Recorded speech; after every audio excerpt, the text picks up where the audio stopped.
The colors of the Brazilian flag occupying São Paulo's iconic Paulista Avenue and streets across the country from north to south.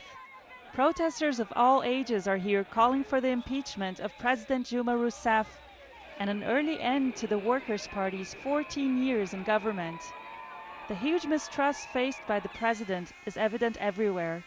All the levels of the government are corrupt and crooks, and we want to get rid of all of them. Everything. We want our country back. We want Brazil back. They are killing the land, the economy, everything.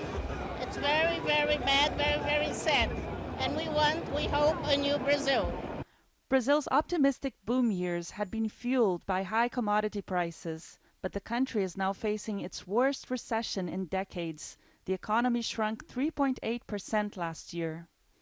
President Rousseff has been accused of mismanaging the economy and is stuck in a deepening political crisis due to the so-called car wash scandal. Investigators found that hundreds of millions of dollars were siphoned from state-run oil company Petrobras in the biggest corruption scandal in Brazilian history, involving high-profile politicians, construction companies, and middlemen.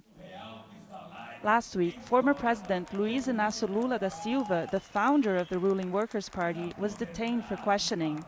Prosecutors say he benefited from the corruption scheme, but his supporters were outraged and accuse investigators of being partisan and acting to destabilize the government. The move increased pressure on President Rousseff, who defends her mandate. A renúncia é ato voluntário. Resignation is a voluntary act. There is no legal basis for me to leave my position. I will not leave this mandate without a reason. Political scientist Rafael Cortez says large popular pressure could tip the balance against the government. But the question is the lack of popularity of the president and the economic crisis that we are living right now reasons enough in order to make the impeachment or not?